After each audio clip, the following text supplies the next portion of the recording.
talking about legislative sessions and state legislators, state legislatures, we wanted to give you a little bit of good news before we get to the mostly bad news of the Alabama legislative session. And to do that, we're going to have to go outside of this southern United States and head to Vermont, where the Vermont House passed by a vote of 115 to 25 the Vermont PRO Act. The Vermont PRO Act already passed the Vermont Senate with over a 2/3 majority, and now heads to the governor's desk with a veto-proof majority in both houses. That is astounding. That is really an amazing accomplishment for worker advocates in Vermont. In particular, the leadership of the Vermont AFL-CIO has to be applauded. The Vermont PRO Act, as of July 1st, 2024, will establish card check union recognition in the public sector. It will outlaw anti-union captive audience meetings during organizing drives in both the public and private sector. It will give the legal right of domestic workers to unionize, and it will also create a legislative study committee concerning the potential legal right of farm workers to also unionize. It is a huge step forward for Vermont's working people in allowing them to better unionize and advocate for themselves at the bargaining table. It's the signature piece of legislation advanced by the working class left United slate of the Vermont AFL-CIO.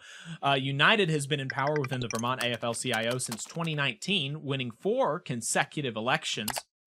And with the passage of the Vermont PRO Act in 2024, during the first year in office of President Katie Maurice and Executive Vice President Ellen Kay. It's a huge accomplishment in their progressive leadership and for the majority of the State Labor Council Executive Board. So with this landmark win supported by a large coalition, and this is from former Vermont AFL-CIO President David Van Dusen. He says, with this landmark win supported by a large coalition of union allies, including Teamsters Local 597, President Maurice and VPK have definitively shown that the labor movement can, in fact, build power separate and away from the Democratic Party and pass major legislation. Thus, we celebrate the historic Vermont PRO Act, the historic Vermont PRO Act has passed the General Assembly, along with many other victories achieved by United since 2019. Today, the Vermont working class has advanced their rights and gained more power to organize. Union, yes. So, yeah, really exciting stuff coming out of Vermont. And looking forward to seeing similar things happen in Alabama. Yeah, where, absolutely. We're going to have a Labor Party governor in 2034. That's the plan. We'll see. I mean, all we can do is try. But I'd love to see, some of the loopholes of the NLRA being addressed in that Vermont PRO Act. I mean, we'll talk a little bit in overtime about the NLRA and what it is, but really glad to see domestic workers and farm workers being, included. I think that's really important to be inclusive in our movement, to be inclusive of all workers, even if workplaces look a little different. So that's really huge.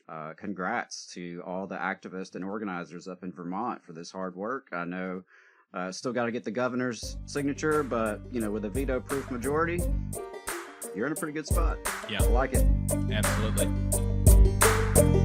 You just saw a clip from the Valley Labor Report. We are live every Saturday morning from 9:30 a.m. till 12:30 p.m. And we pride ourselves on keeping all of our content free to everybody so that we can talk to as many working folks as possible. If you support the work that we're doing, you think that it's important, you think that it's good, then consider making a monthly contribution to the project, and you can do that on our website, tvlr.fm.